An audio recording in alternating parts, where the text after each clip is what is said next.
Thank you, Stephanie. All right, so welcome everyone again to the November session of IAQ. And so we have something really exciting to present today from Valley Air District. But like I said, this is the culmination. They've helped draft a project plan that's been informed by all of you, by the community. And so today, a lot of our conversation today is going to be around the project plan and implementation timeline, getting feedback from the community and from all those here. As well as a plan for consensus and next steps. And I think the biggest goal for this session is for us as a group in the subcommittee to get a consensus on moving the project plan forward to CARB. And so really exciting. And, without further ado, I'd like to hand it back off to Stephanie and also Brian Dodds to help present the project plan and also the implementation timeline. Sounds good. Thanks, Kevin. And we just pulled together, like Kevin mentioned, I'm going to do we did this a little bit in our full CSC meeting, but I'm going to do a refresher on maybe kind of looking ahead at what the full implementation of this measure might look like. And also just go into some details about the project plan. And then for any questions, and Brian, feel free to jump in at any point, but we pulled together a few slides, just kind of run through these aspects. So I'm going to go ahead and share my screen.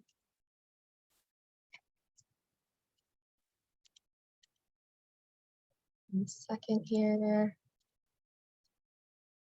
Can everyone see my slides? Okay, perfect. So for this measure, like this slide in general, hopefully I think maybe will look a little familiar to you all. The top part is actually what we went over in our last CSC meeting. And what's kind of pulled out and highlighted here is the implementation timeline for 2023 for residential air filtration.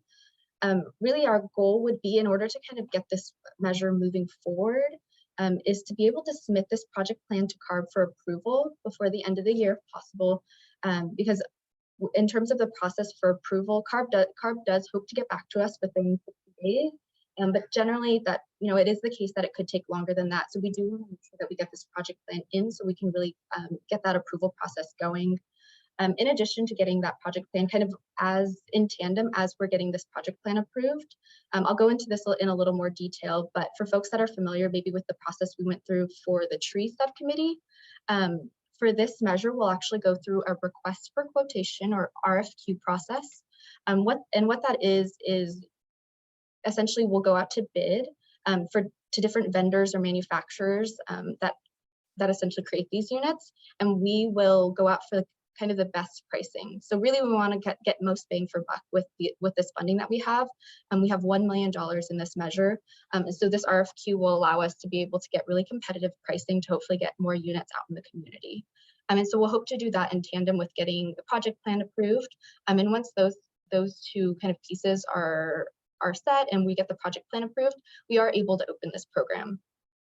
And just kind of some background, just in context process-wise, kind of similar to a lot of our different measures, this project plan will cover, it is in different communities, different AB 617 communities. And so this project plan will cover multiple AB 617 communities, and will actually incorporate feedback that's been compiled in working with our other communities as well. So Stockton, of course, and then also our Shafter and South Central Fresno CSCs. So it'll kind of, I'm going to go into some more details about elements of the project plan. Some of that might feel a little new because it could have been something that was suggested by another CSC. And really kind of what we're going to present to you today is going to be almost Janine, who is the supervisor who kind of put this together, almost describes it as like a buffet. So there's going to be a lot of different options in which we will then, there'll be lots of options in this project plan. And then while it's being approved, the district will then continue to work with the subcommittee to kind of, pick from all of these different options to refine a Stockton specific program. And with that, this next part, I'm actually going to go into different elements of the project plan. And I'll go ahead and, does anyone have any questions on this part of the implementation timeline?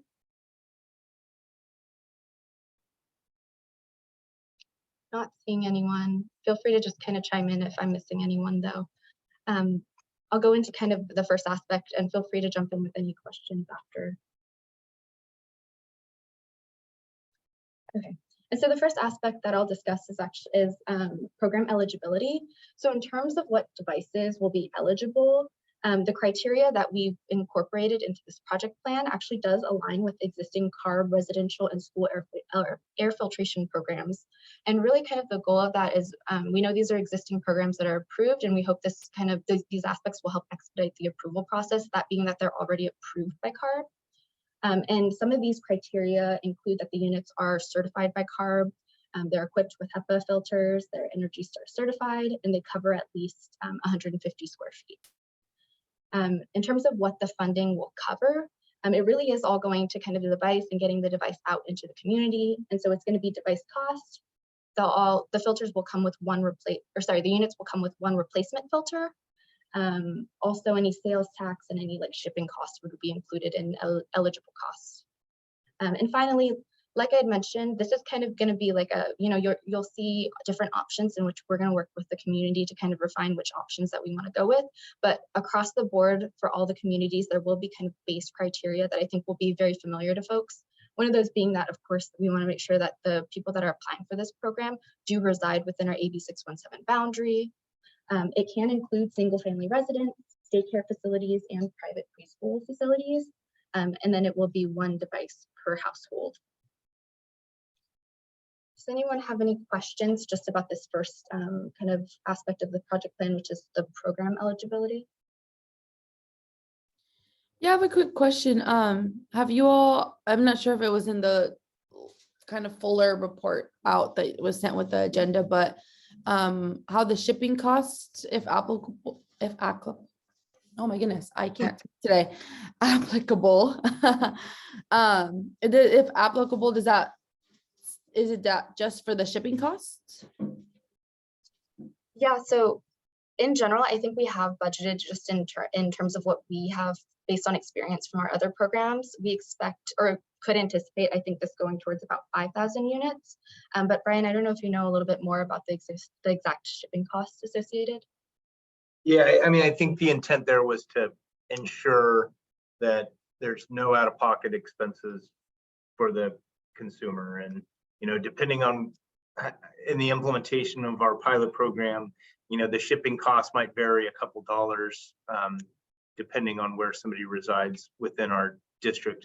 It's not a significant cost, but what we're trying to do in defining what we want to pay for is just to be very clear that, hey, we want to be able to provide these devices to residents with no out-of-pocket expense to them.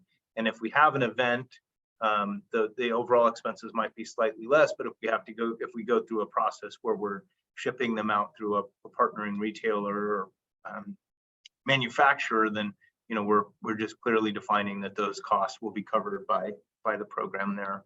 $15 to $20, I think, somewhere in there, that ballpark is kind of the cost we've seen with the shipping of our devices under the pilot program. Okay, that's helpful. Thank you for that clarification. No problem. And I have a quick follow-up question. So with the shipping costs, do you suspect it'll be majorly different between, because I know we're looking into a hybrid model, so the shipping costs between air filters being sent to vendors like local business vendors versus like residential doors, or do you think it's going to be just about the same? I would expect that they'd be very similar in cost. I guess it depends, if we were able to work with a vendor and ship larger scale units, maybe that would reduce the cost slightly, but either way, we just want to make sure that those are captured here as we put together the project plan. That's one of CARB's kind of elements, is kind of what are we paying for. So that's the goal there. Okay. Thank you, Brian. Any other questions related to the program eligibility? Not seeing anything. Yeah. Oh, go ahead, Margo. This is Margot. I have trouble with my buttons here. So do we already have an application template? The application, can I clarify, is it the application for a person, like a resident applying, or for a vendor manufacturer to like get to Oh, no, for a participate in this household. program? For they down at the very bottom of that page, one application and device per household. Mhm. So when the vendor has been decided upon and all that kind of stuff. So is the application already created? Has Fresno or Shafter already created one or not yet? No, and so to provide some clarification there, this project plan would cover all of our communities that have this program so far. And so no other community has started any efforts in terms of like getting applications out. We would first wait for this to be approved before we can fund the program. I think as folks remember, we did go through a pilot program, a clean air room pilot program that I think some folks did participate in. And I think we learned a lot and kind of have it maybe like a base or a template from there, but still want to continue to work with this group to make sure that the application is kind of what folks are wanting, because I'll go into it in a little more detail, but there are options to potentially prioritize populations or potentially options we could talk about, I think, down the line if folks want to opt in to receive more information about asthma mitigation or things like that. Those are things we can look to incorporate, but we do have kind of, I think, that a good template based on our clean air room pilot program. Okay, thank you. Brian, I'm not sure if you want to add anything to that. No, I think you nailed it on the head there. Cool. All right. Not seeing any other questions here, but I'm happy to go back if you think of anything in the meantime. Feel free to ask, but I'm going to go ahead and move on to the next slide, which is participant eligibility. So these are the folks that can actually, getting into the more of the weeds of who can actually apply for this program. And these again are going to, in that same vein of like kind of this comparison of it being like a buffet, all these are optional criteria that can be selected by community if this community wants to prioritize certain populations or certain residents that are in the greatest need. So some of the things that could be an example of what this community does, any of the communities does select is being low income, as indicated by being eligible and enrolled in certain assistance programs like HealthFresh, Medi-Cal, SSI. It could include having children under the age of 18. So we know, getting into maybe sensitive populations, children, and the third criteria there, people that live, persons that are over the age of 65, so elderly. And then the last criteria there, D, having someone that lives in the home that's diagnosed with a respiratory illness, disease, or condition such as asthma. And so again, this is criteria, it is, we did hear kind of along this process that, there is some interest in potentially prioritizing certain populations. And these are some of the criteria that we can think about kind of down the line as we're crafting the application, as we're talking about who to process, or kind of the process in which we will take in applications. This is an option in which we can kind of delve into and refine as a subcommittee. Does anyone have any questions about this?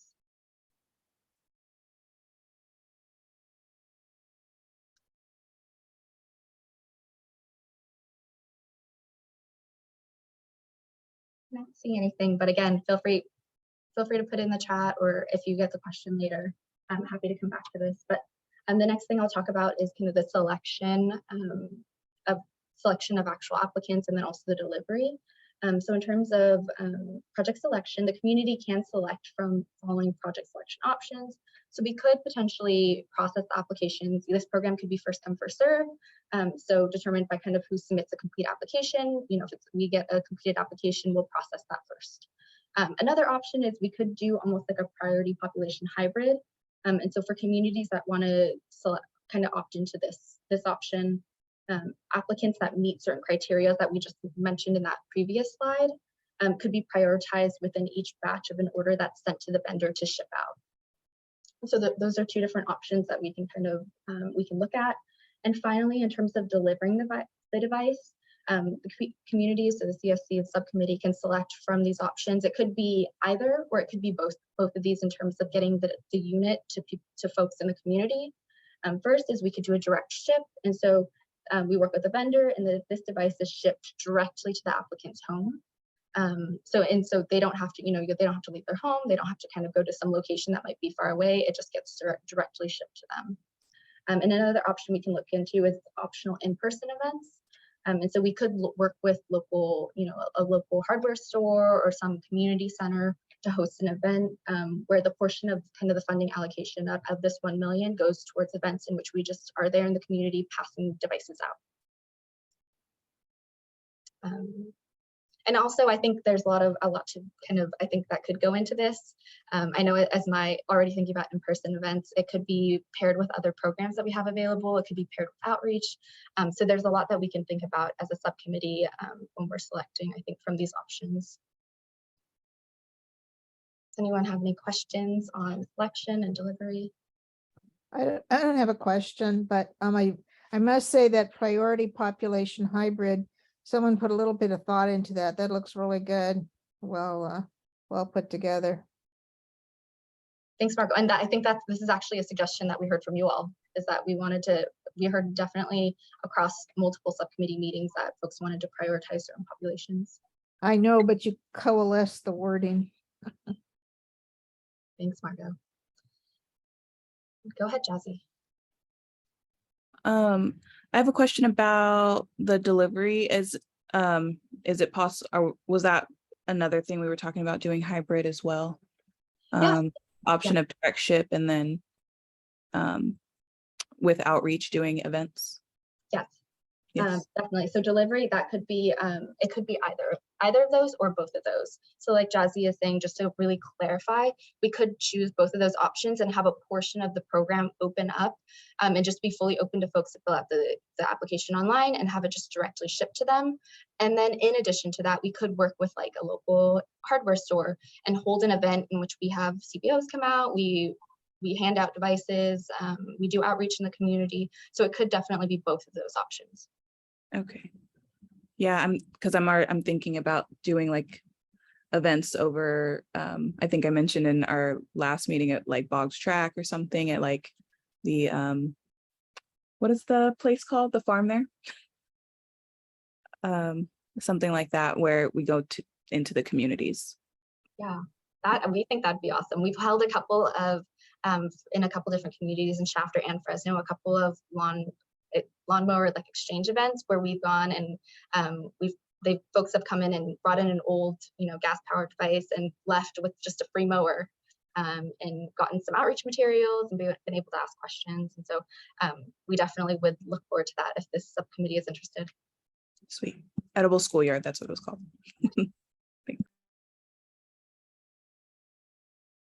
I just want to make a quick comment too. Like I appreciate the flexibility in the plan. And like what Janine said, it is a buffet. What you're all saying, that it's a buffet, we get to kind of choose. And I definitely think that the next couple of months after this project plan gets submitted, and if everything works out, then we could decide as a community, like the intentionality of it being like a hybrid.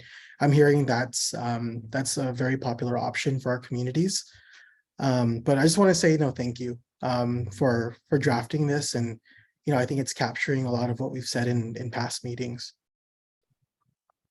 Awesome, I'm glad to hear that. And I want to just like highlight and emphasize what you're saying of and I know that Brian and Kyle know this project plan is kind of first step. It is something that is needed to kind of at least kickstart the process and get funding going. But we definitely want to continue to work with this group to kind of, now that you're seeing all the options, I think we'll kind of work together to start thinking about what we want the program to look like exactly in Stockton. Cool, and I'm wondering, I have one last slide of just kind of potentially wrap up the next steps. But I know Kevin and Jazzy, you both have thoughts. Should I go ahead and go over this last slide? Okay, cool. It's a quick one. So I think just kind of generally next steps is in terms of the project plan, we want to just in our commitment and kind of in the charter, we want to go back to the full CSC to make sure that folks are interested in, are kind of open and approving of this process as well. And so just last couple of thoughts. If this measure and kind of this project plan is supported by the subcommittee, we will plan to share this project plan in a survey or something similar, but we've had kind of folks participated in the tree subcommittee and going through that RFP process. We did something very similar to this where we worked with the subcommittee, and once we kind of had subcommittee support and approval, we went back to the full CSC in a survey. So some folks might remember that, but again, this will be in order for us to kind of go back to the committee and make sure that we kind of have the full CSC support. And if the CSC is supportive of it, then we'll plan to submit the project plan and continue working with this subcommittee on a Stockton specific program. that, I'm going to go ahead and stop sharing my screen, and I'd love to happy to take any other questions or reactions, discussion.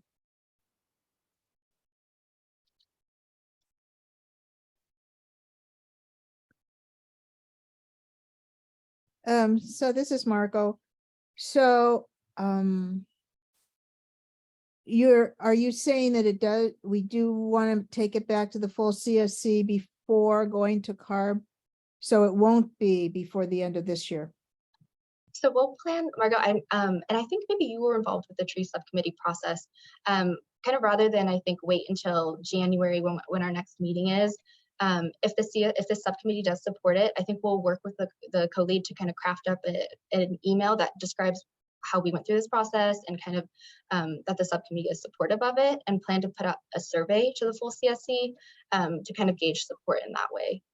That way we're not waiting all the way until kind of next year before we kind of see the full CSC. Okay, good. Yeah, and I know it's been mentioned a few times, but I think it's important to keep in mind the flexibility that's built into the project plan allows for kind of tailoring and crafting of the approach as we work towards implementation. So I think where it's at right now is in a good place to be able to submit to CARB for their review and hopefully approval without a whole lot of delay. But there's still some details that the committee and the subcommittee may have that will help inform implementation, that we can continue to have those conversations up until we're ready to roll out and start implementing this particular measure. And I look at it kind of as a dial. If we start with one approach and we're seeing maybe not enough participation, we can always turn the dial in the other direction and maybe adjust some of the criteria that would help maybe result in a lot more applications along the way. So I think there's an approach to this that will find the right balance with the intent of getting these to the populations that need them most. Hey, you know what? I was thinking about it. Stephanie or Brian, would you guys be able to send me the presentation, or at least the slides where you talk about the general shape of the projects, like the criteria? Because I could probably share them with my management and sort of prime us internally to kind of prepare for the review of the project plan. That might help things go a little faster, or at least provide us some forward momentum in advance of you guys actually submitting a formal project plan to us. Yeah, I'm open to that. I don't know if Brian, if you have this is your grants, I think, project, so I'll refer. No, no problem at all. We can send that off to Kyle as soon as possible. Awesome, that sounds good. Yeah, for my part, I don't see any obvious red flags or anything like that with what you shared. But also, I'm definitely not the foremost expert on our own air quality, or not air quality, but air filtration project criteria and our guidelines. So I don't have the greatest sense. There are others, other coworkers of mine that would have a better sense. Thanks for that offer, Kyle. We'd be happy to kind of kickstart that process. So I'll go ahead and send it to you after the meeting.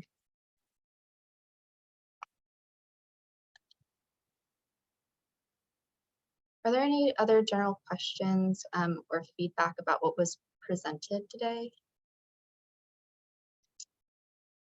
I think I had one more. I know in the past we've discussed possible expansion and applying more funding into this, but just to confirm, we're going to wait to see sort of the interest and the efficacy of the program once it rolls out, once we figure out those details before considering more funding, correct?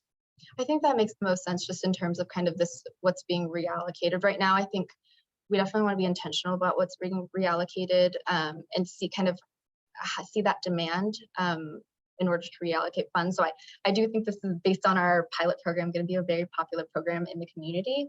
But I definitely think this is a program that, once it's approved, it should, it's not like a truck that takes 18 months or something to order. I do think this program can be rolled out pretty quickly once approved. So I definitely think we can plan to talk about reallocation once we kick off the program and see how it goes.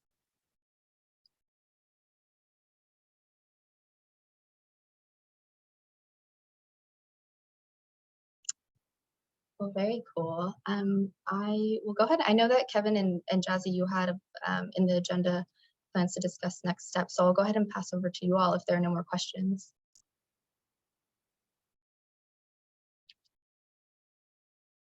So I think what we're looking at, so, thank you, Stephanie, for going over the project plan and for everyone that chimed in for feedback.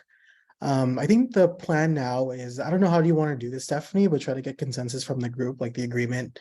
If there's like a formal process, or it's pretty much giving a nod, like, I think it looks good. Something as simple as that. But I think that's something that we're hoping to do, I guess, right now to help move the project plan forward, and or to see if there is any other feedback.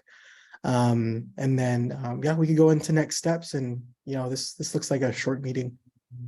Cool. I think some of the things that we have used is, I mean, if there are no major objections, or I'm wondering, it's a smaller group, so I'm wondering if maybe I could get like a virtual, or if your video's on, like a thumbs up if you feel good about supporting this. Seeing thumbs up across the board. So excited to see that. Thank you all. No, we're definitely excited about it. And I know that, just speaking kind of from my team and Brian's team, we're definitely looking forward to getting some of these air filters into the community for sure. So if there is kind of full subcommittee support, really, I think what we'll plan to work with at the district with the co-lead and craft up, I think, an email that describes the process and just, I think, lays out generally the support for the measure, and kind of a couple of elements that I think would be important to consider for the full CSC that maybe hasn't been involved in this process at all. So we'll craft up an email, and if the survey sounds good with folks, we'll plan to do a survey of some form to just be, it'll be very simple, just kind of yes, support, or no, don't support, and potentially work out a future subcommittee. And that way we can, I think this will be something that we can achieve before the end of the year. And I think after that, we'll plan to submit the project plan if there's no major objections. I just had a question about the survey portion. I think it's a good idea to try to get the ball rolling on it. But how many, like, as far as support and the holidays coming up and everything and participation, do we, like, if there aren't enough participants bring the survey back, should we bring it to the CSC anyway in January? I think we'd be open to that. I think generally we, per the charter, we look for majority support, so that's 50+1.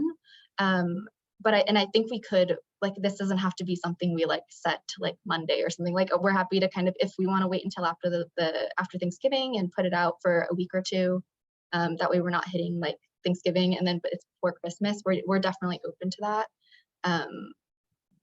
Yeah, if that sounds good to folks, and we're happy to keep it open for a little bit. I think the tree subcommittee one went out for maybe a week or so, and we had reached out to the folks that were active in the subcommittee to make sure that they saw it and they were able to respond to it. Those are some of the things that we did in the previous survey. Okay. So if that sounds good to folks. Yeah, I think I may not have seen the tree subcommittee one. So I mean, maybe if just like the subject line is something like catchy. Yeah, we're happy to work with, and I know that I said co-leads, but if anyone else wants to raise their hand and be involved in kind of getting this message out and what you think is going to be effective in the group, like, let us know. I think typically we write like response needed or doodle poll or things like that to hopefully get folks' attention. And we'll definitely, I think there is a sign-in sheet, so I'm happy to go back to those sign-in sheets and see folks that have attended in previous meetings and reach out if we're not getting enough response. Okay. Yeah, I'd like to see the survey before you send it out.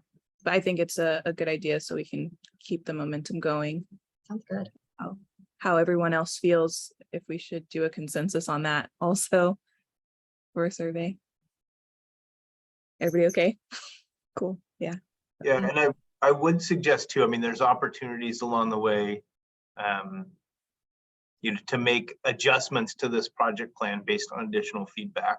Oftentimes CARB will come back with comments where it's kind of an iterative process from when we submit the initial draft to when we finish and get approval, and things can change along the way if we need to update or modify something based on any feedback that we get. Even when it's approved, there's a process to make adjustments and modify things along the way as needed. So, you know, hopefully that provides a little bit of comfort that this is sort of a living document. It's not intended to be a static, once it's done type of thing as well. For sure. I think that was all for the agenda, Stephanie, unless people had questions. Yeah, I had a question or kind of a follow-up from the last subcommittee meeting. I know we kind of discussed the potential for some CBOs to be doing the distribution with like the community grants that you all have. I'm just wondering how that kind of is going to be worked into the project plan, or is that like a separate application process? How is that going to work? Because I'm just kind of curious if like an organization or a community-based group in the community can like apply multiple times to do different levels of like engagement. I know it's kind of a conversation we've kind of been having in the background a little bit, but wanted to ping it up since we have some extra time. Yeah, sure. And can I clarify? I think distribution we did talk about a little bit, and I think we had settled that in terms of like funding and getting the filters out to folks in the most efficient way. We had settled on kind of that direct ship and then also the community events. But do you mean kind of just CBOs generally working with folks that might be receiving the units? Yes, yeah. A little bit more of that, and then maybe some outreach support. That's totally. Some of the concepts we talked about, because I want to make sure that some of the things that we talked about in this project plan and aspects of it, I don't think fully encompass everything we talked about with outreach. And that's not because it doesn't necessarily need to be funded. And really that's what the aspects CARB is looking to kind of see in this program is, you know, what's the funding going to be used for? In terms of just outreach, we definitely want to make sure we continue working with the CBOs, especially the ones that have like networks in Stockton, but also work in this field of kind of asthma mitigation. So we definitely want to make sure we're working with folks. A couple of options that we've kind of mentioned, I think, in other meetings as well, as we do have a mini grant that's available to do work in the community related to AB 617. So it could be putting on an event or putting on like an outreach clinic or something, you know, in Boggs Track or something. And that mini grant, it's the application and the guidelines are posted on our website and is up to $2,000. But there is also potential for kind of if folks are thinking of potentially a larger project or, you know, larger outreach that's going on in the community, we do potentially have larger grant for like a bigger proposal. And for those, I think this is something that would be more with our community outreach and communications team.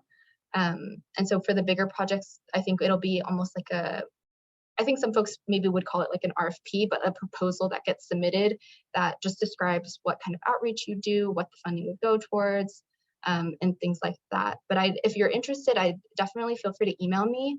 And we're gonna, I think as a team, I know this is something also that Kevin and Jazzy had asked about as well. And our team is meeting about it internally to make sure that we work out all the kinks and can get you all the right details. So if you're a CBO that has interest in potentially doing greater outreach around residential air filtration, please feel free to email me and we'll definitely send out some more information. Does that answer your question, Cynthia? Yeah, that's really helpful. Thank you. Okay, cool. Yeah, so the answer to kind of outreach, we want to continue working with CBOs, smaller mini grants for maybe smaller outreach projects. We have larger funding available for maybe bigger proposals.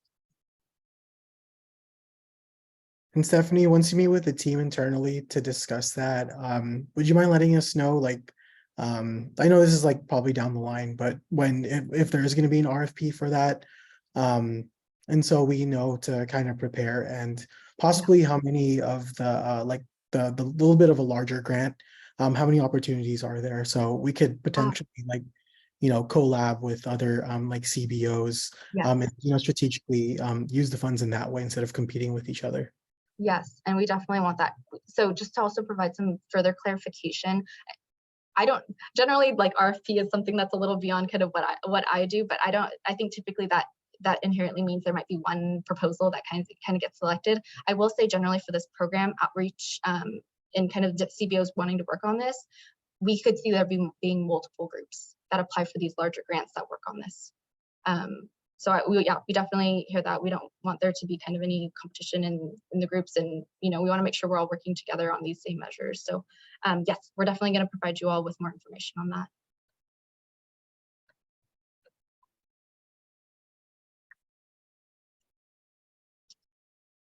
All right. I wonder, does anyone have any last thoughts, last questions they want to share?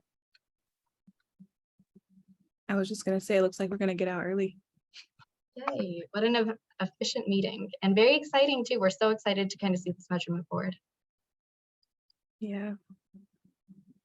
I'm really excited to see all of the hybrid stuff, and thanks for uplifting that, Margot. Because it's something we have been talking about in the subcommittee, making sure to prioritize folks, and yeah, so thank you. Well, awesome. Thank you all so much for all the work that you've put into this the subcommittee, and kind of all the feedback that you all have been providing. With that, we'll go ahead and end the meeting, and we'll be kind of working with the folks that wanted to see the survey, and we'll help put together this email that goes out to the full CSC. So be sure to look out for an email. But other than that, we'll return your kind of 15+ minutes back to you. And have a great evening. Great. Have a good Thanksgiving, everybody, if you all celebrate or enjoy some time off. Yeah. Yep. Yes. Holidays.